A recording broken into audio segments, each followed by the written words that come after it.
નમસ્કાર વિદ્યાર્થી મિત્રો, કેમ છો? મજામાં? હા વિદ્યાર્થી મિત્રો, તમે વેઇટ કરી રહ્યા હતા, આઈ નો. યસ, 2-3 મિનિટ મોડું થયું, એનું કંઈક રીઝન હતું. ઓકે વિદ્યાર્થી મિત્રો, કાંઈ વાંધો નહીં, ફટાફટ આપણે લેક્ચર તરફ આગળ વધીએ. યસ, કેટલા વિદ્યાર્થી મિત્રો જોડાઈ ચૂક્યા છે? સરસ, ચાલો 200 નો આંકડો પાર થઈ ગયો છે, ડબલ સેન્ચુરી લાગી ગઈ છે. અને આજે આપણે ખૂબ મહત્વના ટોપિકની ચર્ચા કરવાના છીએ. પહેલા શોર્ટ રિવિઝન કરી લઈએ કે ભાઈ ગયા લેક્ચરમાં આપણે શું શીખ્યા હતા. ગયા લેક્ચરમાં આપણે શીખ્યા હતા સંચાલનની સપાટીઓના કાર્યો.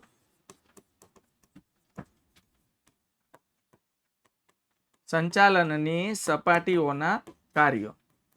અને એમાં પણ ગયા લેક્ચરમાં આપણે વાત કરી હતી કે ભાઈ મધ્ય સંચાલન સપાટી, કે જેને આપણે કહીએ છીએ અધિકારીઓની સપાટી.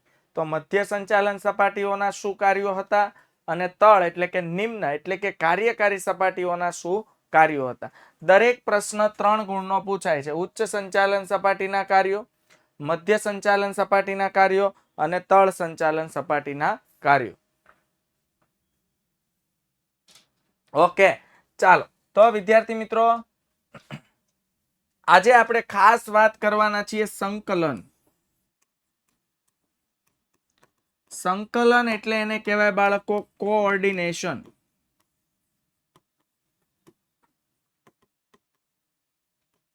સંકલન એટલે એને કહેવાય કોઓર્ડિનેશન. કોઓર્ડિનેશન એટલે એકબીજા સાથે જોડાયેલા રહેવું, એકબીજા સાથે માહિતી સંચાર કરવો અને ધંધાકીય એકમના દરેક કાર્યને, દરેક હેતુને, દરેક ધ્યેયને પાર પાડવા. એના વિશે ડિટેલમાં ચર્ચા કરવાના છીએ. સાથે સાથે આપણે વાત કરવાના છીએ સંચાલનનું વર્ગીકરણ.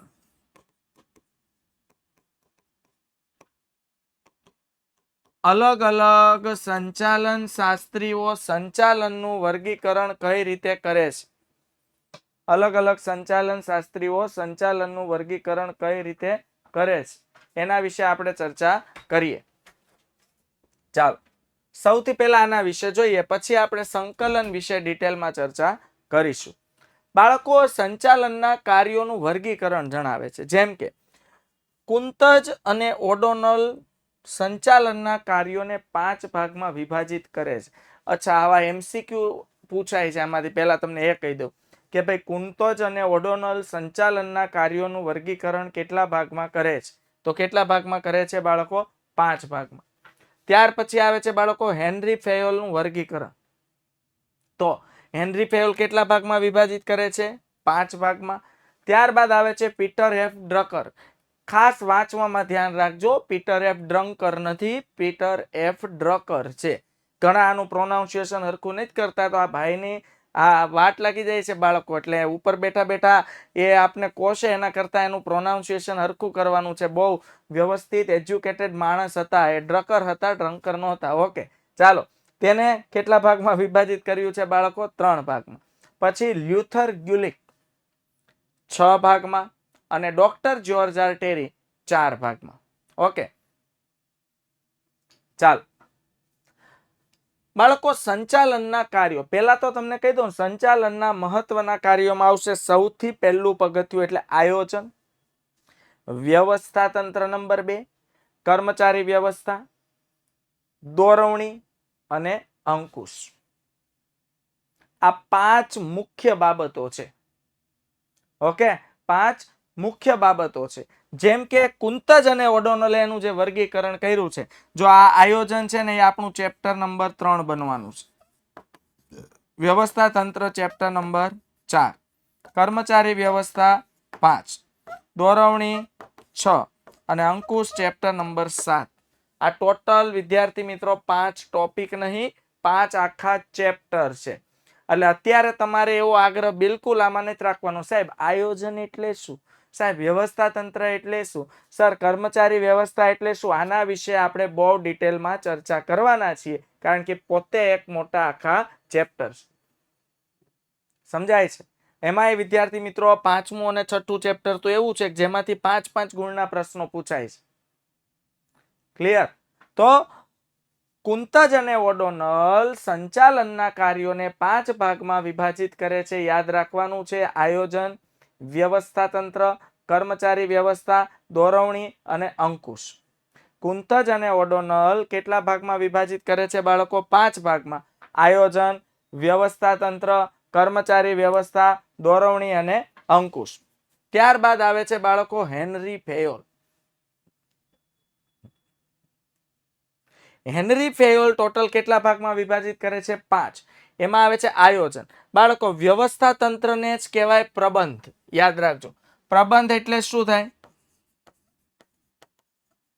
વ્યવસ્થા તંત્ર.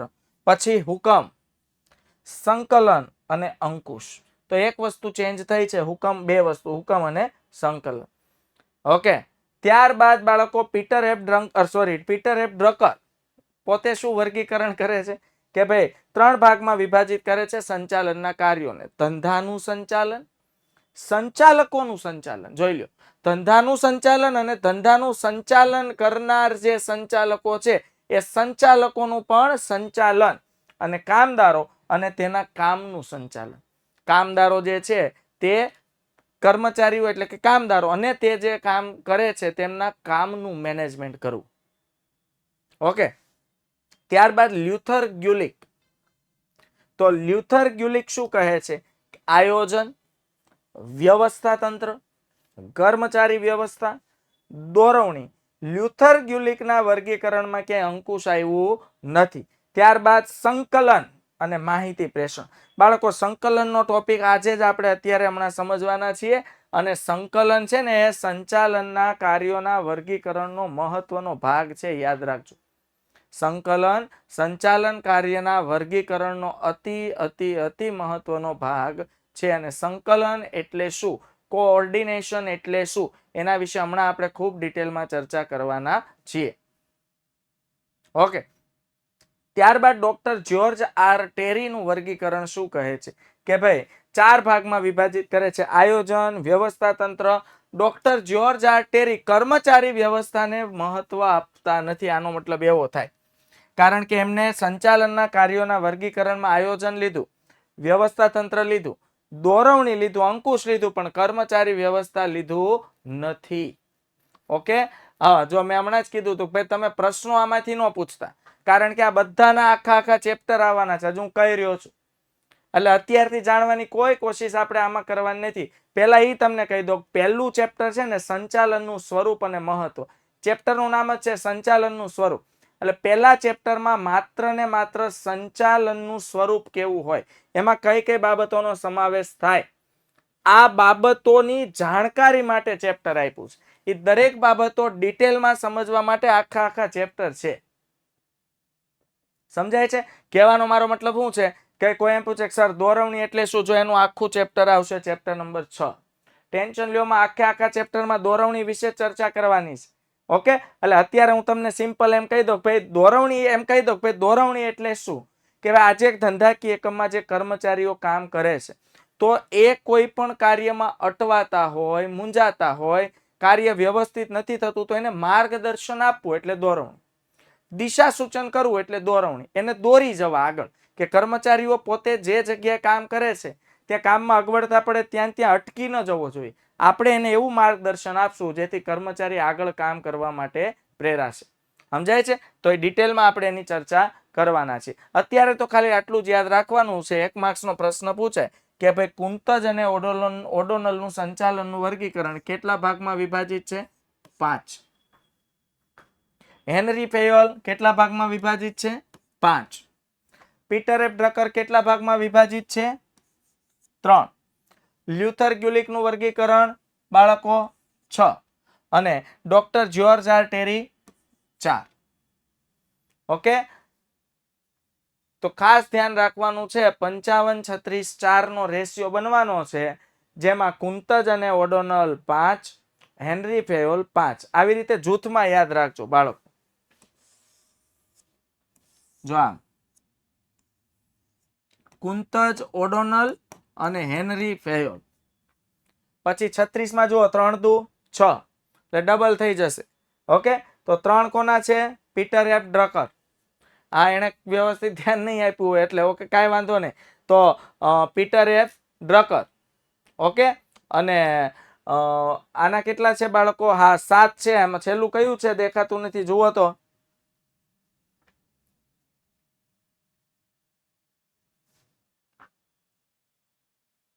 અંદાજપત્ર. ઓકે, બજેટનો સમાવેશ કર્યો છે લ્યુથર ગ્યુલિકે. આપણે અહીંયા કરી નાખીએ 7. તો 3 કોના છે? Peter F Drucker. લ્યુથર ગ્યુલિક સૌથી વધુ નવરાશ પડતા માણસ છે, સૌથી વધુ સંચાલન કાર્યોનું વર્ગીકરણ કરી નાખ્યું છે 7 ભાગમાં. અને ડોક્ટર જ્યોર્જ આર ટેરી 4 ભાગમાં. બસ આટલું સિમ્પલ યાદ રાખવાનું છે. કુંતજ ઓડોનલ આયોજન, વ્યવસ્થા તંત્ર, કર્મચારી વ્યવસ્થા, દોરવણી અને અંકુશ. હેનરી ફેયોલ આયોજન. પ્રબંધ એટલે જ વ્યવસ્થા તંત્ર. શબ્દ બદલી નાખ્યો સર, પ્રબંધને બદલે વ્યવસ્થા તંત્ર લખ્યા તો ચાલે? ચાલે. હુકમ, સંકલન અને અંકુશ. ત્યારબાદ આવે બાળકો પીટર એફ ડ્રકર. તો એમાં આવશે ધંધાનું સંચાલન, સંચાલકોનું સંચાલન અને કામદારો અને તેના કામનું સંચાલન. ત્યારબાદ આવશે લ્યુથર ગ્યુલિકનું વર્ગીકરણ, જેમાં આવશે આયોજન, વ્યવસ્થા તંત્ર, કર્મચારી વ્યવસ્થા, દોરવણી, સંકલન, માહિતી પ્રેષણ અને બજેટ, અંદાજપત્ર. અને ડોક્ટર જ્યોર્જ આર ટેરી આયોજન, વ્યવસ્થા તંત્ર, દોરવણી અને અંકુશ. એનો મતલબ ડોક્ટર જ્યોર્જ આર ટેરી કર્મચારી વ્યવસ્થાને મહત્વ આપતા નથી. ઓકે વિદ્યાર્થી મિત્રો, આ તો માત્ર સંચાલનના કાર્યોનું વર્ગીકરણ છે કે ભાઈ અલગ અલગ સંચાલન શાસ્ત્રીઓને પોતાના દિમાગ પ્રમાણે, પોતાના મગજ પ્રમાણે જે યોગ્ય લાગ્યું એ પ્રમાણે સંચાલનના કાર્યોનું શું કર્યું? વર્ગીકરણ. સમજ પડી ગઈ? ચાલો, સમય સાથે એમાં પણ બદલાવ આવી શકે. પહેલા કેવું હતું? ફોર એક્ઝામ્પલ તમને કહું તો વર્ષો પહેલા કર્મચારીઓ એટલે માણસને મશીન જ ગણવામાં આવતા. વ્યક્તિને કયું કામ પસંદ પડે છે એવી રીતે કામ સોંપવામાં આવતું હતું નહીં. ભાઈ વ્યક્તિ મળ્યો, કર્મચારી મળી ગયો, ગમે તે કામ સોંપી દેવામાં આવે. કર્મચારીને કાર્યથી સંતોષ મળે છે કે નહીં, કર્મચારીને સોંપવામાં આવેલું કામ કર્મચારીને પસંદ છે કે નહીં, કર્મચારી પોતે જે કામ કરે છે તે કામમાં કર્મચારી યોગ્ય રીતે કામ કરી શકે છે કે નહીં, આવી કોઈ પણ વસ્તુ જોવામાં આવતી હતી નહીં. બસ કર્મચારીને મશીન ગણવામાં આવતું હતું અને ગમે ત્યારે ગમે તે કર્મચારીને કોઈ પણ કામ સોંપી દેવામાં આવતું હતું. ચાલો, હવે રેડી છે એવરીબડી?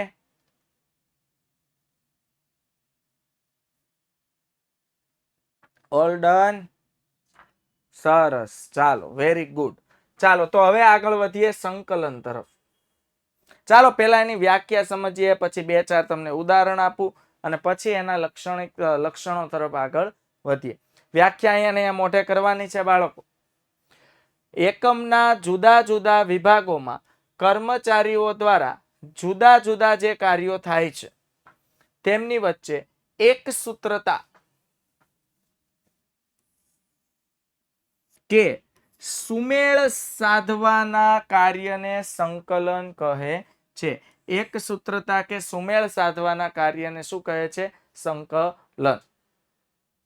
તો સાંભળો, આજે ધંધાકીય એકમના જુદા જુદા વિભાગ. ચાલો, ધંધાકીય એકમ એક જ છે, આ છે ધંધો. એના આપણે સમજો 3 જ વિભાગ પાડીએ. એના મેં પાડ્યા 3 વિભાગ. કયા કયા વિભાગ પાડ્યા? તો ભાઈ આપણે લઈએ ખરીદ વિભાગ, ઉત્પાદન વિભાગ, ખરીદ વિભાગ, ઉત્પાદન વિભાગ અને વેચાણ વિભાગ. સમજજો બાળકો ખાસ. ઘણાને આખો ટોપિક પૂરો થાય પછી જ નથી ખબર સંકલન એટલે શું. સંકલનને અંગ્રેજીમાં કહેવાય કોઓર્ડિનેશન. હમણાં હું તમને 3-4 સરસ મજાના એવા ઉદાહરણ આપીશ એટલે તમને ખબર પડી જાય સંકલન એટલે શું. સમજાય છે? હા, હવે રેડી છે ને? સ્ક્રીન ક્લોઝ થઈ જાય છે, હવે પ્રોબ્લેમ સોર્ટ આઉટ થઈ ગયો છે, આઈ હોપ. Okay, done. તો બાળકો એકમના આ ધંધાકીય એકમ છે જુદા જુદા વિભાગના. હાલો ભાઈ વ્યાખ્યાને તોડી મરોડીને મોઢે કરશો ને તો વ્યાખ્યા ખૂબ ઝડપથી અને સરળતાથી યાદ રહી જશે. સમજાય છે? તો એકમના જુદા જુદા વિભાગમાં કર્મચારીઓ દ્વારા, હાલો દરેક વિભાગના પોતપોતાના અલગ અલગ કર્મચારીઓ હશે.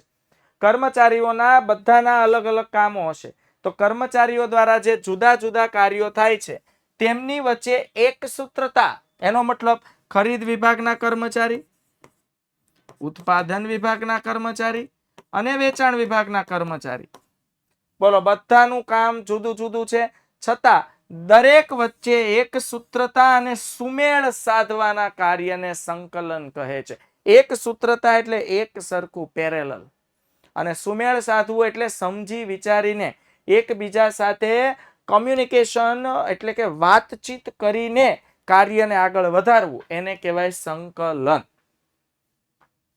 ઓકે, પેલા વ્યાખ્યા મોઢે કરવાની છે, પછી ઉદાહરણ આપીશ ને પછી વ્યાખ્યાને તમે વધુ સારી રીતે સમજી શકશો. ફરીથી આખો મેં જે ચાર્ટ બનાવ્યો ને એને ચાર્ટને તોડો. કઈ રીતે તોડાય કે ભાઈ એકમ નાલો ધંધો એક થઈ ગયો, જુદા જુદા વિભાગોમાં કર્મચારીઓ દ્વારા જુદા જુદા કાર્યો થાય છે. બસ સ્ટોપ થઈ જવાનું. યાદ રાખવા માટે આવી ટ્રીકનો યુઝ કરવાનો છે. એકમના જુદા જુદા વિભાગોમાં કર્મચારીઓ દ્વારા જુદા જુદા કાર્યો થાય છે. તો આ દરેક કર્મચારીઓ વચ્ચે એટલે કે તેમની, આ તેમની શબ્દ કોના માટે વપરાયો છે? દરેક વિભાગના કર્મચારીઓ.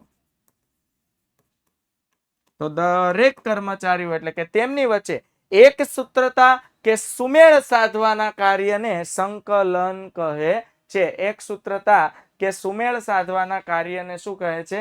સંકલન કહે છે. એકમના જુદા જુદા વિભાગોમાં કર્મચારીઓ દ્વારા જુદા જુદા જે કાર્યો થાય છે તેમની વચ્ચે એક સૂત્રતા કે સુમેળ સાધવાના કાર્યને સંકલન કહે. ચાલો સરસ મજાના ઉદાહરણથી આગળ વધવું છે બાળકો. ઓકે, જોઈએ પછી પાછું વ્યાખ્યા તરફ આગળ વધીએ, કારણ કે આ વ્યાખ્યા એક ગુણમાં પૂછાય છે. સંકલન એટલે શું? વેરી મોસ્ટ ઇમ્પોર્ટન્ટ વ્યાખ્યા છે, એટલે અહીંયા ને અહીંયા આજે મોઢે કરીને જવાનું છે. હાલો હું તમને એક ઉદાહરણ આપું. ચક દે ઇન્ડિયા, આ મૂવી કોણે જોયું છે? ઓકે, બોલો આ જે ચક દે ઇન્ડિયા છે એમાં હીરો ઋતિક રોશન છે ને બાળકો? હે ને?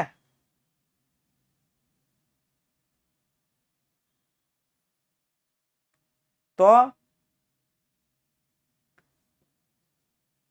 હાલો હાલો જોયું તો છે, હાલો વાંધો નથી. હા, કોણ છે હીરો? શાહરુખ ખાન. અને મૂવી કોના, કઈ રમત પર મૂવી છે? ક્રિકેટ. હા, ક્રિકેટ ક્રિકેટ ક્રિકેટ નહીં કઈ, હા હોકી. ઓકે, જોયું છે. નથી જોયું ને એ જોઈ લેજો. ખાસ જોવા જેવું મૂવી છે. આપણે ઘણી વાર શું છે આવા જોવા જેવા મૂવી નથી જોતા, વળી કાંઈક એમાંથી શીખી ગયા તો કેટલું નુકસાન થાય. હે ને આવું વિચારીએ છીએ નહીં. આવા જોવાલાયક મૂવી જોવા જોઈએ, એમાંથી મોટિવેટ થવું જોઈએ ને કંઈક શીખવું જોઈએ. ચાલો તમને ચક દે ઇન્ડિયામાંથી જેટલા વિદ્યાર્થીઓએ જોયું છે ને, નથી જોયું એ જોઈ લેજો. એમાંથી તમને એક ઉદાહરણ આપું. સંકલન કોને કહેવાય બાળકો? ટીમ હોય ને, ટીમ, એમાં દરેક લોકોના જુદા જુદા કાર્યની સોંપણી થયેલી હોય. હાલો યસ ઓર નો? અને બધાએ પોતપોતાનું કામ કરવાનું છે. જો તમે ચક દે ઇન્ડિયા જુઓ તો એમ સમજો કે આ હોકીનું ગ્રાઉન્ડ છે. આપણે સમજો ને, આપણે ખાલી ઉદાહરણ લઈએ, આપણી જગ્યા છે એ પ્રમાણે. ઓકે, હોકીનું એક ગ્રાઉન્ડ છે. હવે બે ટીમ હોય. એમ સમજો કેટલા ખેલાડી હોય એક ટીમમાં હોકીમાં? કોઈને ખબર છે? મને આઈડિયા નથી એટલે કહું છું. એટલું બધું પણ જનરલ નોલેજ હા, કેટલા? 11. તો એમ સમજો કે ભાઈ અહીંયા આપણે બે ભાગ પડી દીધા. અહીંયા હોકીનો બોલ છે, આ છે ટીમ 1 અને આ છે આપણી ટીમ ઇન્ડિયા. એમ સમજો ને, નામ આપી દે ઓસ્ટ્રેલિયા. ઓસ્ટ્રેલિયા અમે ફાઇનલ મેચ હોય છે એ મૂવીમાં. તો હવે બાળકો થાય છે કેવું? છેલ્લી ઘડીએ શાહરુખ ખાન જે છે ને એ ટીમની બે ગર્લ્સને બોલાવે છે અને એને ખીજાય છે. શું કામ? જેણે મૂવી જોયું છે ને બધું આઈડિયા આવી જશે. નથી જોયું અને હમણાં હું ઉદાહરણ આપીશ ને તોય આઈડિયા આવી જશે. એ બંને ગર્લ્સ શું કરે ખબર? બંને ગર્લ્સ વચ્ચે સંકલનનો અભાવ છે. કઈ રીતે? જેમ કે જો ગોલ કરવો હોય તો દરેક ખેલાડીઓ વચ્ચે સંકલન હોવું જોઈએ. બસ હોકીના એકમાત્ર ઉદાહરણને તમે તમારા મગજમાં રાખશો ને એટલે સમજ પડી જાય સંકલન એટલે શું. બાળકો, હોકીનો બોલ સમજો કે આપણી હોકી પાસે છે, તો એને આપણા પ્લેયર પાસે કઈ રીતે પાસ કરવો, એને કહેવાય સંકલન. હા, તમને એમ થાય હું એકલો ટીમ જીતાડી દઉં, હું એકલો જ કે હું એકલી જ ગોલ કરી દઉં, આવી રીતે ક્યારે ગોલ થતો નથી. યસ ઓર નો? તો આમ સંકલન ચાલતું હોય. ભલે હોકી રમતા હોય વિદ્યાર્થી મિત્રો, બોલ લઈને દોડતા હોય, પણ એક એની નજર ફરતી હોય કે આપણા ખેલાડીઓ ક્યાં છે, અને જ્યાં એને એમ લાગે કે ભાઈ વિરુદ્ધ ટીમનો ખેલાડી જો હવે આ ગોલ લઈ લેશે, ત્યારે એ ગોલને આપણા ખેલાડી પાસે શું કરવો પડે? પાસ કરવો પડે.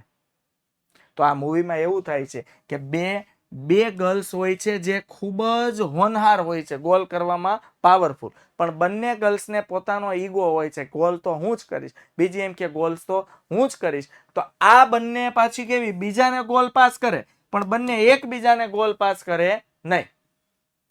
બરોબર? કારણ કે બંને વચ્ચે સંકલનનો શું હતો? અભાવ. અને વિરુદ્ધ ટીમ છે ને આ બધું જોતી હોય, અને વિરુદ્ધ ટીમને બધી ખબર હતી કે ભાઈ જો આવું ને આવું ચાલશે તો ઇન્ડિયન ટીમ હારવાની છે, ફાઇનલ છે. એટલે વિરુદ્ધ ટીમ શું કરતી? આ બંને ગર્લ્સ ને પર અટેક કરતી. સમજાય છે? તો અને શાહરૂખ ખાને જ્યારે પછી મૂવીમાં શું કરે છે, આ બંને ગર્લ્સને બોલાવીને કહે છે કે જ્યાં સુધી તમે બંને સંકલન નહીં સાધો ત્યાં સુધી ઇન્ડિયન ક્રિકેટ ટીમ જીતશે નહીં. શાહરૂખ ખાન તો ત્યાં સુધીના શબ્દો કહે છે કે તમે ઇન્ડિયન ટીમમાં રમો છો કે ઓસ્ટ્રેલિયાની ટીમમાં, તમે જર્સી ઇન્ડિયન ટીમની પહેરો છો પણ રમો છો ઓસ્ટ્રેલિયાની ટીમમાં, ઓસ્ટ્રેલિયાને જીતાવવા માટે તમે રમો છો, એમ. સમજાય છે? શું કામ એવું? કારણ કે તમારી બંને વચ્ચે કોઓર્ડિનેશન નથી, તમારી બંને વચ્ચે સંકલનનો શું છે? અભાવ છે. એટલે તમે બંને ક્યારેય એકબીજાને એન્ડ ટાઈમે પણ જરૂર હોય ત્યારે ગોલ પાસ કરતા નથી, કારણ કે બંને વચ્ચે શું નથી બાળકો? એક સૂત્રતા નથી.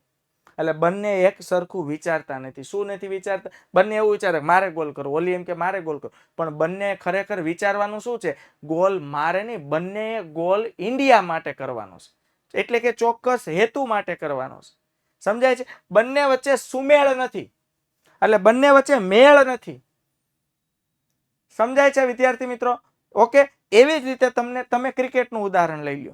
ચાલો, અહીંથી વિરાટ કોહલીએ આમ બોલ અડાડ્યો એટલે રન આવી શકે તેમ છે, તો વિરાટ કોહલી ત્યાંથી બોલશે, મોટું ખોલીને બોલવા મળશે, દોડ દોડ દોડ દોડ દોડ દોડ દોડ. આને કહેવાય સંકલન. જ્યાં સુધી વિરાટ કોહલી બોલ મારીને એમનો ઊભો રહી જાય ત્યાં સુધી સામેનો ખેલાડી રિસ્પોન્સ આપવાનો નથી. અથવા તમે જુઓ સંકલનની બીજી રીત, જ્યારે બીજો રન દોડવાનો હોય ક્રિકેટમાં, ત્યારે બંને એકબીજા સાથે સુમેળ સાધશે, એક સૂત્રતા હોવી જોઈએ. આને કહેવાય સંકલન. સમજો કે આવું આપણે જોયું છે, વિરાટ કોહલીની હેન્ડ ઉપર સેન્ચુરી લાગે તેમ હોય, સદી મારે તેમ હોય, બરોબર, અને સામે ધોની રમતો હોય તો ધોની શું કરે? એક રન લઈને વિરાટ કોહલીને સ્ટ્રાઇક આપે, પોતે રન નથી બનાવતો. આને પણ સંકલન જ કહેવાય. સંકલન એટલે એકબીજા સાથે જોડાવું, એકબીજા સાથે એક સૂત્રતા રાખવી, એકબીજા સાથે સુમેળ સાધવો અને ધંધાકીય એકમના ગોલને પાર પાડવા માટે પ્રયત્ન કરવા. સમજાય છે? તો આ હોકીનું મેં એક્ઝામ્પલ આપ્યું. બંને વ્યક્તિ જો સુમેળ સાધે, એક સૂત્રતા જાળવે તો ટીમનો ગોલ પૂરો થાય, એટલે કે ઇન્ડિયા જીતે. એવી રીતે ક્રિકેટમાં એવું હોય, બંને ખેલાડી જો કોઓર્ડિનેશન રાખે, એક એમ નક્કી કરીને બેઠો ગમે થાય રન તો બાપુ લે જ નહીં, હા રન તો લેવું જ નહીં, આપણે 4-6 ના બેતાબ બાદશાહ છે, 4 અને 6 જ મારશું. આને કહેવાય કોઓર્ડિનેશનનો અભાવ.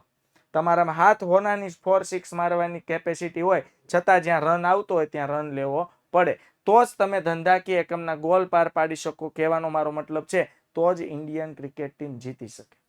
આને કહેવાય સંકલન. હવે ક્લિયર થયું બાળકો?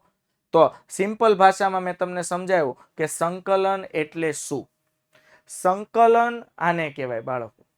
હવે તમારા એજ્યુકેશન બાબતમાં સંકલન સમજાવું. તમે ભણો છો, પણ જ્યાં સુધી તમારી વચ્ચે અને તમારા શિક્ષકો વચ્ચે સંકલનનો અભાવ છે ત્યાં સુધી તમે તમારા મનમાં રહેલા ડાઉટ ક્યારે સોલ્વ કરી શકતા નથી. આને કહેવાય સંકલનનો અભાવ.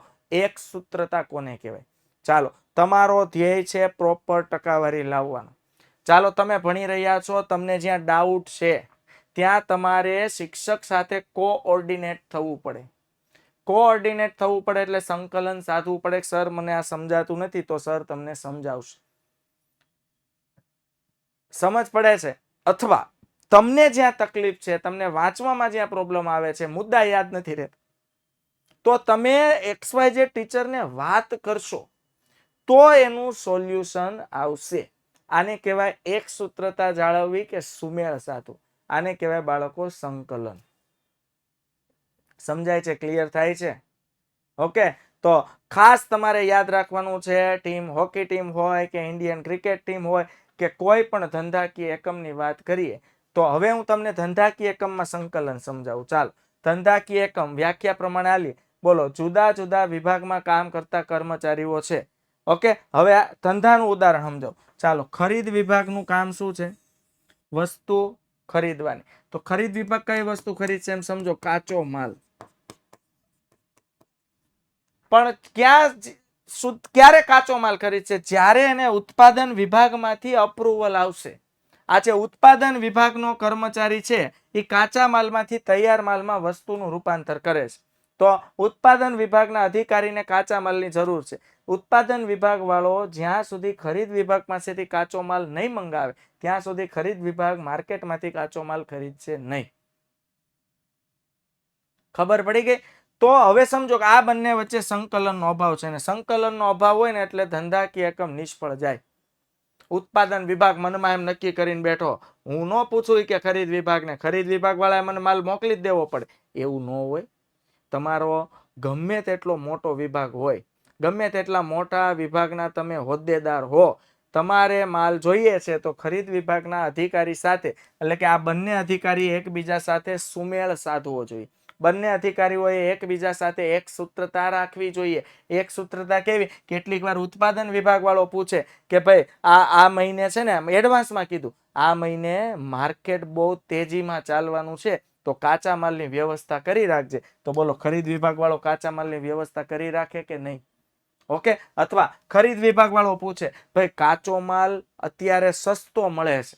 ખરીદ વિભાગ ઉત્પાદન વિભાગને પૂછશે. હું સંકલન સમજાવું છું. બંને વચ્ચે કેટલું મસ્ત કોઓર્ડિનેશન છે જુઓ. ખરીદ વિભાગ વાળો ઉત્પાદન વિભાગ વાળાને પૂછે છે કે ભાઈ કાચો માલ માર્કેટમાંથી સસ્તો મળે એમ છે, તું મને માર્કેટની કન્ડિશન કે, ઉત્પાદન વધી શકે એમ હોય તો કે, તો હું સસ્તામાં એક સામટો કાચો માલ ખરીદી લો. બોલો, આને કહેવાય બેસ્ટ કોઓર્ડિનેશન, બેસ્ટ સંકલન. જો આવું બેસ્ટ સંકલન હોય તો ધંધાકીય એકમની પ્રગતિ થાય. એવું સેમ સંકલન ઉત્પાદન વિભાગનું વળી પાછું કોની સાથે હોવું જોઈએ? વેચાણ વિભાગ સાથે. કોની સાથે હોવું જોઈએ? વેચાણ વિભાગ સાથે. હાલો, તૈયાર થયેલો માલ વેચવા માટે મૂક્યો, તો ઉત્પાદન વિભાગ વાળો વેચાણ વિભાગને પૂછતો રહેશે કે ભાઈ વસ્તુનું વેચાણ કેવું થઈ રહ્યું છે. જો સ્ટોક વધી પડતો હોય ને અહીંયા ભાઈ ઉત્પાદન જ કર્યા કરે, માલ સ્ટોક ભેગો થતો જાય, વેચાય ને એ નુકસાન થાય. તો વેચાણ વાળો એમ કહે છે, ભાઈ માર્કેટ આમ જો ફૂલ તેજીમાં, જો તમે પ્રોડક્શન બનાવવા જ માંડો, હું વેચા કરી, ટેન્શન લ્યોમાં. કોઓર્ડિનેશન, સંકલન. હાલો, ડન થયું? Yes or no?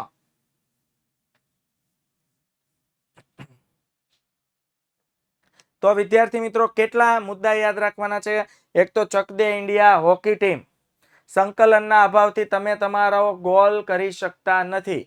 ક્રિકેટ, સંકલનના અભાવથી બંને સાઈડ રમતા ક્રિકેટરો બીજો રન લેવો હોય તો લઈ શકતા નથી અને રન આઉટ થઈ જાય છે. રન આઉટ છે ને, એ સંકલનનું બેસ્ટ ઉદાહરણ છે. એને કહેવાય સંકલનનો અભાવ. ઓલો આમ કરીને બેઠો હોય, મોઢામાંથી મારો દીકરો બોલતો હોય નથી, ઉભો રહી જા, ઉભો આમ કરે, ત્યાં ઓલો તો ન્યાય બાજુમાં આવીને ઉભો રહી ગયો, પછી રન આઉટ જ થાય. હાલો, સમજાય છે? તો યાદ રાખવાનું છે બાળકો. શું યાદ રાખવાનું છે? ચક દે ઇન્ડિયા. બે ખેલાડી રમતા હોય તો બંને ખેલાડી એકબીજાને બોલ પાસ કરવો જોઈએ. ટીમ ઇન્ડિયા બાળકો, જો તમારો સંકલનનો અભાવ હશે તો સામ સામે દોડતા રન લેતા બે ખેલાડીઓ વચ્ચે સંકલનના અભાવથી રન આઉટ થવાની સંભાવના વધી જશે. અને ધંધામાં મેં તમને કીધું એ રીતે સંકલનનો અભાવ હશે તો ધંધાકીય એકમને નુકસાન જશે. ઓકે, ચાલો વ્યાખ્યા તરફ જઈએ ફટાફટ. એકમના જુદા જુદા વિભાગોમાં કર્મચારીઓ દ્વારા જુદા જુદા કાર્યો થાય છે. બોલો એકમના જુદા જુદા વિભાગોમાં કર્મચારીઓ દ્વારા જુદા જુદા જે કાર્યો થાય છે તેમની વચ્ચે એક સૂત્રતા કે સુમેળ સાધવાના કાર્યને સંકલન કહે છે. એકમના જુદા જુદા વિભાગોમાં કર્મચારીઓ દ્વારા જુદા જુદા જે કાર્યો થાય છે તેમની વચ્ચે એક સૂત્રતા કે સુમેળ સાધવાના કાર્યને સંકલન કહે છે. ફરીથી અને લાસ્ટ ટાઈમ, એકમના જુદા જુદા વિભાગોમાં કર્મચારીઓ દ્વારા જુદા જુદા કાર્યો થાય છે તેમની વચ્ચે એક સૂત્રતા કે સુમેળ સાધવાના કાર્યને સંકલન કહે છે. ઓકે, પોલ કરી લઈએ. ચાલો,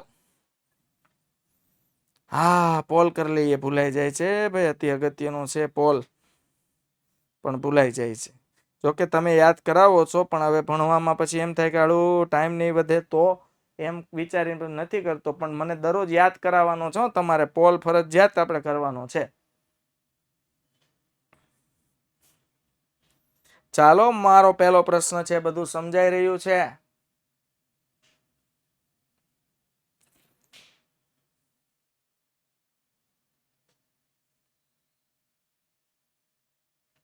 ઓકે, વેરી ગુડ. ત્યારબાદ મજા આવી રહી છે? BA વિષયને જેટલો પસંદ કરશો એટલો ગમશે, અને ગમશે એટલો આવડશે. મેન વસ્તુ એ છે, બધા વિષય સરખા હોતા નથી. ગણતરીના વિષયમાં સાહેબ બહુ મજા આવે, બહુ મજા આવે, તો આમાંય પછી થોડીક મજા રાખવી પડે. ઓકે, કોઈ મુશ્કેલી આવી રહી છે?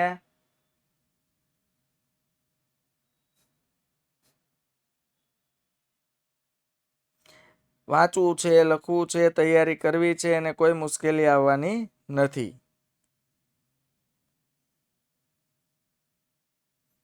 ચાલો,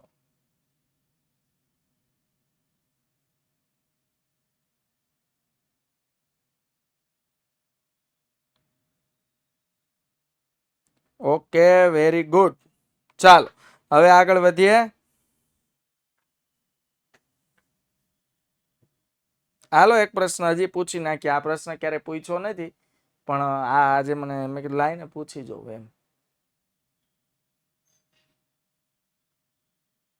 ઓકે, ચાલો, વેરી ગુડ. હવે આગળ વધીએ. ઓકે, ચાલો હવે જોઈએ બાળકો, સંકલનના લક્ષણો શું છે. કે ભાઈ, સંચાલન પ્રક્રિયા સંકલન વગર શક્ય જ નથી. જ્યાં સુધી તમે હોગ્યું મોઢું કરીને એક વિભાગના અધિકારી બીજા વિભાગના અધિકારીને ન બોલાવતો હોય, બંને વચ્ચે એક સૂત્રતા ન હોય, સુમેળ ન, આની ચાવી ન હોય, ભાઈ રહેવા દે તું. આ મુદ્દાની ચાવી ન હોય. મોટા મુદ્દા આવશે ને જ્યાં ચાવીની જરૂર હશે ને ત્યાં હું ઓટોમેટિક લખાઈ દઈશ, ટેન્શન લ્યોમાં. પછી ચાવી એટલું બધી પણ ભેગું કરીને એવું થાય કે કયા તાળામાં કઈ ચાવી નાખવી એ ભૂલાઈ જાય તો તાળાય ખુલે નહીં. એટલે ખાસ ધ્યાન રાખવું, બધામાં ચાવી ઝીકવાની નથી. સંચાલન પ્રક્રિયા સંકલન વગર શક્ય નથી.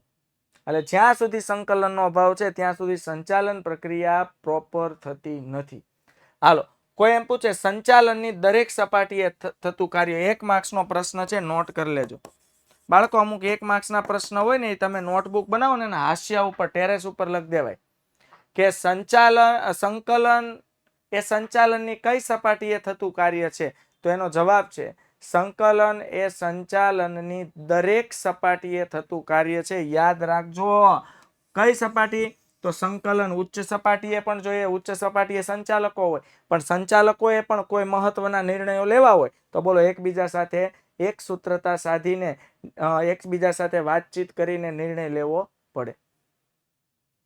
મધ્ય સપાટીએ અધિકારીઓ એકબીજા સાથે વાતચીત કરીને નિર્ણય લેવા પડે. અને તળ સપાટીએ નિરીક્ષકોએ જોબરો એકબીજા સાથે વાત કરીને નિર્ણયો લેવા પડે. તો સંકલન સંચાલનની દરેક સપાટીએ થતું કાર્ય છે. ત્યારબાદ સંકલનની સફળતા માટે માહિતી સંચારની વ્યવસ્થા કાર્યક્ષમ. આવ્યું? મેં એવું કીધું, કમ્યુનિકેશન, માહિતી સંચાર. મનની વાત મનમાં રાખશો ને એટલે સંકલનનો અભાવ તમને નડશે, અને સંકલનનો અભાવ નડશે ને જેનું નુકસાન તમારા ધંધાને થશે. યાદ રાખજો. મનની વાત મનમાં રાખવી એટલે કમ્યુનિકેશન નથી કરતા, આપણે માહિતી સંચાર નથી કરતા.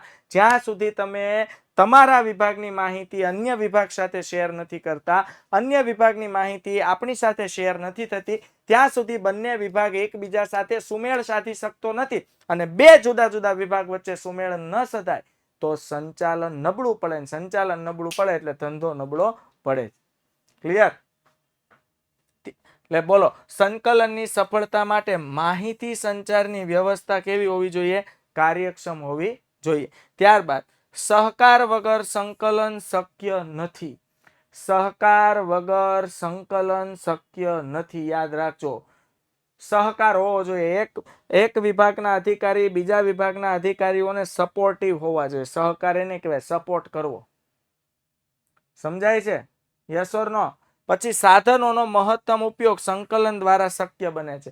ચાલો, આપણી પાસે જે કંઈ પણ ઉપલબ્ધ સાધનો છે, જે કંઈ પણ મશીનરી છે, જે કંઈ પણ યંત્રો છે, જો કર્મચારીઓ વચ્ચે પણ સંકલન સધાય ને તો દરેક સાધનોનો મહત્તમ ઉપયોગ કરી શકાય.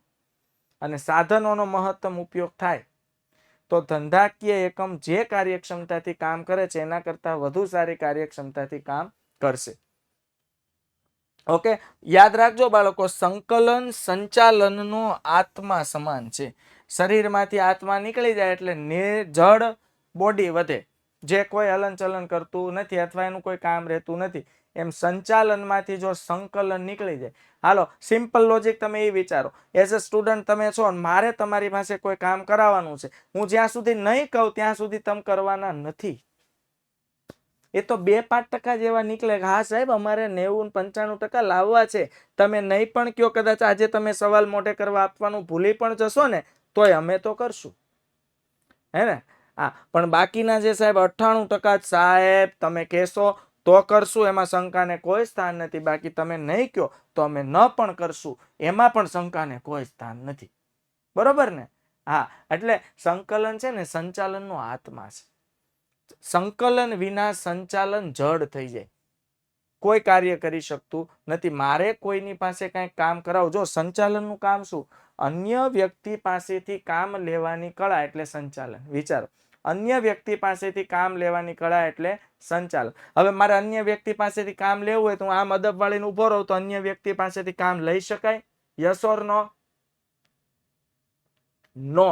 તો અન્ય વ્યક્તિ પાસેથી મારે કામ લેવું હોય તો એને કામ પહેલા ચીંધવું પડે, અથવા એ વ્યક્તિએ કેવી રીતે કામ કરવાનું છે મારે કહેવું પડે. અટવાય ત્યાં મારે દોરવણી આપવું પડે. જરૂર જણાય ત્યાં અંકુશ દાખવીને સુધારાલક્ષી પગલા લેવા પડે. હાલો, ડન થઈ ગયું everybody? Yes or no? Okay, उसके बाद महत्व, सॉरी, संकलन નું મહત્વ. મહત્વ એટલે શું બાળકો? ફાયદા. સંકલન થી શું ફાયદા થાય? એલા ભાઈ, ફાયદા છે સંકલન થી. સંકલન થી સંચાલનના કાર્યો અસરકારક બને. ફોર એક્ઝામ્પલ, તમે ઉદાસ થઈને બેઠા છો, બરોબર? નથી તમે કોઈની સાથે કઈ બોલવા માંગતા, નથી તમારી વાત કોઈની સાથે શેર કરવા માંગતા, એવામાં કોઈ વ્યક્તિ આવીને તમને થોડુંક મોટિવેટ કરે તો તમારામાં જીવ આવી જશે. હાલો, છે ને? એમ કહેવાય કે ભાઈ આપણે ક્રિકેટ રમતા હોય અને એમ કહેવાય મેચ હારવાની કગાર ઉપર છે ને અચાનક એક પ્રકારનું ઓડિયન્સ તમને સપોર્ટ કરે. દંગલ મૂવી તમે જોયું છે. પછી સોરી, ઓલું મૂવી જોયું છે સુલતાન. સુલતાન રે સુલતાન, યાદ છે? કર દે ચડાઈ, યાદ છે? હે, તો જોઈ લ્યો, સુલતાન હારતો હોય પણ એક વ્યક્તિ એમ બોલવા માંડે, રે સુલતાન કર દે ચડાઈ, રે સુલતાન કર દે ચડાઈ. એની પાછળ બીજા 10 વ્યક્તિ મંડે બોલવા, એના સપોર્ટિવ હોય. તો એની બોડીમાં અલગથી જીવ આવી જાય, અલગથી કોન્ફિડન્સ આવી જાય, અલગ તાકાત આવી જાય. એમ સંકલન છે ને સંચાલનના દરેક કાર્યોને કેવા બનાવે છે બાળકો? અસરકારક. સંચાલનના જે કાર્યો મંદ પડ્યા હોય, અથવા સમજો કોઈ કર્મચારી વ્યવસ્થિત કામ નથી કરી રહ્યા, તો સંકલનથી, બોલવાથી, કર્મચારીઓ સાથે વાત કરવાથી કે ભાઈ તમને વ્યવસ્થિત કામ નથી થતું, શું પ્રોબ્લેમ આવે છે, કેમ વ્યવસ્થિત કામ નથી કરતા? હા, સીધા ઘસકાવીનો ને હાલે ભાઈ વ્યવસ્થિત મેં કામ કરવા, એનું ખરાબ છે મશીન અને તમે ઘસકાવો કર્મચારીને, હાલે નહીં. સિમ્પલ. યસ ઓર નો? હે, પણ તમે કર્મચારી સાથે સંકલન સાધશો, સુમેળ સાધશો, વાત કરશો કે ભાઈ તમારે કામ નથી કરી શકતા, શું પ્રોબ્લેમ આવે, તો એનું પ્રોબ્લેમ આપણને જણાવશે કે સર મશીનમાં પ્રોબ્લેમ છે, અમે પૂરી કાર્યક્ષમતા પૂરી તાકાત લગાવીએ છીએ પણ મશીન અસરકારક રીતે કામ આપતું નથી. થઈ ગયું સોલ્યુશન? આવી રીતે હોય. તો સંકલન, તો તમે હવે કર્મચારીને એમ કહેશો કાંઈ ટેન્શન લેમાં હું મશીન રિપેર કરાય અથવા નવા મશીન અપાઈ દઈશ, પછી તમે પ્રોપર વ્યવસ્થિત કામ કરતા થઈ જશો? અરે હા સર, પછી પ્રોપર. જોઈ લો એ વ્યક્તિમાં કેવો જીવ આવી ગયો. તો હવે કાર્યો કેવા બનશે? અસરકારક. પણ સંકલન કર્યું તો બસ. કર્મચારીને હું તો શેઠ કહેવાઉં, કર્મચારીને થોડું મારે બોલાવવાનું, બસ આવે આવી વૃત્તિ રાખશો ને એટલે ધંધાનું આમ જો વહેલા મોડું શું થઈ જાય? પતન. બીજું, સંકલનથી ધંધાકીય એકમના બધા કાર્યો સરળતાથી કરી શકાય. વાતચીત છે ને એ બહુ બેસ્ટ વિકલ્પ છે. સંકલન કોને કહેવાય? કે ભાઈ તમે અહીંથી ટુ વ્હીલ લઈને જાવ છો અને સ્વાભાવિક છે તમે ટુ વ્હીલ લઈને જાવ એટલે ટુ વ્હીલ ચાલતી ન હોય, ઉડતી હોય, હે ને? એમાં બમ્પ આવે ને એટલે આમ કરીને આમ ઉડતી હોય. હાલો હો ને, હાલ અહીંથી એક બીજા ભાઈ રિક્ષા વાળા ચાવે છે, ઓકે, રિક્ષા વાળા ભાઈ, અને ધાડ કરતી અડાડતી હતી અને તમારો મગજ ગયો આ રિક્ષા વાળા ભાઈ નો ખાટલો પકડીને દે ધાડ 3-4 નાખી લીધી. પછી પૂછ્યું કે ભાઈ તું હરખી જોઈને તો હાંકતો? એટલે રિક્ષા વાળા એમ કીધું, ભાઈ હું જોઈને જ હાંકતો તો, પણ મારી રિક્ષાની બ્રેક ફેલ થઈ ગઈ હતી, બ્રેક. બોલો આમાં રિક્ષા વાળાનો કઈ વાંક છે? નહીં ને. વાંક કોનો હતો? સંકલનના અભાવનો. જો આ ભાઈએ પહેલા જ ઉતરીને રિક્ષા વાળાને પૂછી લીધું કે ભાઈ શું પ્રોબ્લેમ છે, કેમ ફટકાડી, તો રિક્ષા વાળાએ કીધું સાહેબ સોરી, મારી રિક્ષાની બ્રેક ફેલ થઈ ગઈ હતી. હવે ક્લિયર થયું? જો સંકલન સાધી લીધું હોત તો કાર્ય સરળતાથી પાર પડી જાય. આ તો આપણી આમ ટેવ પ્રમાણે પેલા 3-4 બે ગાલે નાખીને ગાલ દડા જેવો કરી દેવાનો, પછી પૂછવાનું બોલ હવે શું થયું તું, પછી શું કામનું. સમજાઈ ગયું? ક્લિયર થયું? યસ ઓર નો? તો સંકલનથી બધા કાર્યો કેવા બને છે? સરળ. એકમનું કોઈ કામ રહી જતું નથી કે બેવડાતું નથી. જો તમે કમ્યુનિકેશન કરો તો ધંધાકીય એકમનું એક પણ કામ બાકી પણ ન રહે અને એકનું એક કામ 2 વાર પણ ન થાય. ક્લિયર થઈ ગયું? તો સંકલનથી કોઈ કામ બાકી પણ નથી રહેતું અને કોઈ કામ બેવડાતું પણ નથી. સંકલનથી સંવાદિતા જળવાય છે. જો સંવાદ એટલે વાતચીત. સંવાદ એટલે વાતચીત, જેને કહેવાય કમ્યુનિકેશન. સંવાદ એટલે વાતચીત, એને આપણે કહીએ છીએ કમ્યુનિકેશન. તો સંકલનથી સંવાદિતા જળવાય છે. કાર્યોને તેના ક્રમ અને સમય વચ્ચે સમતુલા જાળવવાનું સંકલનને લીધે શક્ય બને છે. આજે કોઈ પણ કામ હોય તો એને કયા ક્રમમાં કરવું, એના વચ્ચે સમતુલન જળવાઈ રહે, સંકલન હોય તો. ફોર એક્ઝામ્પલ સમજો કે ભાઈ આજે સ્કૂલ છે તો સ્કૂલમાં કોઈ ટીચર એબસન્ટ છે, તો એ ટીચરના પ્રોક્સી ગોઠવવા માટે નક્કી કર્યું કયા ક્રમમાં કયા શિક્ષક પ્રોક્સી લેવા માટે જશે. ડન થઈ ગયું આ સંકલન. પણ જ્યાં સુધી તમે આવી સંવાદિતા નથી કરતા ત્યાં સુધી સમજો એનો ક્લાસ ખાલી રહેશે, 3 શિક્ષકો સ્ટાફ રૂમમાં ફ્રી બેઠા છે, પણ ત્રણેયમાંથી ડિસિઝન ત્રણેય પોતાની રીતે કઈ રીતે લઈ શકશે કે કોણ જશે? ત્રણેય મનમાં વિચારશે આપણે બેઠા રહેવું, જો ઓલા જાય. એ એમ વિચારશે આપણે બેઠું રહેવાનું છે, આ બેમાં ગમે એક જાય.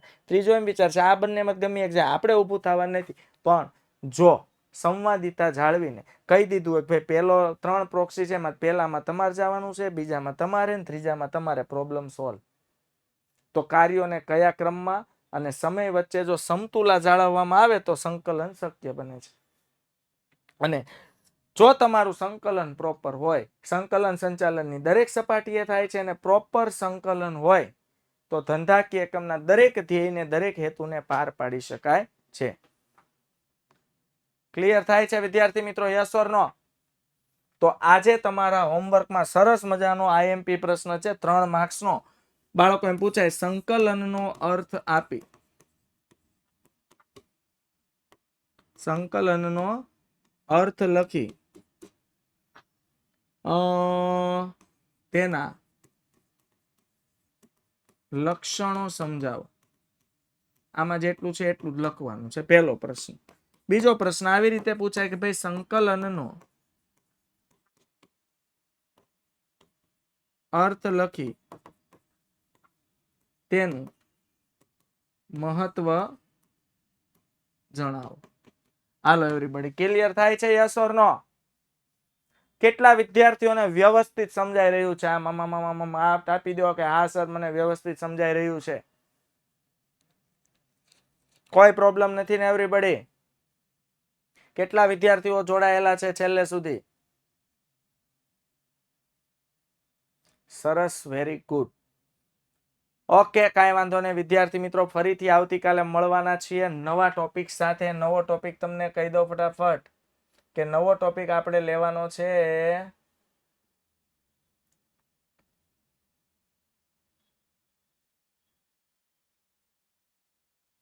સંચાલનના કાર્ય વિસ્તારો.